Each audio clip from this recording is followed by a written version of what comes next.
meni se zdi aplikacija zanimiva po eni strani kot vozniku. Kot vozniku, ki vozim že desetletja in so, ne vem, odseki ali pa ceste, ki sem jih prevozil po 10 000krat in delam to popolnoma rutinsko in se mi zdi zanimiv pravzaprav en feedback,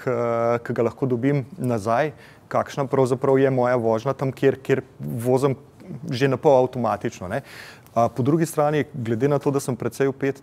v lokalno šolo, v občino, se mi zdi eno sila fajn orodje za, recimo, če gledam z vidika šole, ne, prepoznavanje, določanje varnih šolskih poti, prepoznavanje točk, ki so lahko za otroke, ki najbolj ranljive udeležence v prometu, rizične, in na drugi strani, če gledam z vidika lokalne skupnosti, za načrtovanje neke prometne varnosti, prometne ureditve. Če pa gledam širš, ne, kot, ne vem, celotna skupnost, ne,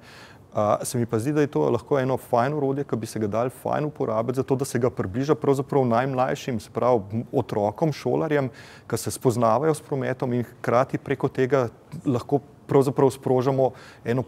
postopno spreminjanje navad, ne samo pri najmlajših, ampak nekaj podobnega, kar se je zgodilo takrat s projektom Pasovček, ne, se pravi pri njihovih starših, pri voznikih. Tako da mislim, da je možnosti uporabe pravzaprav eno malo morje.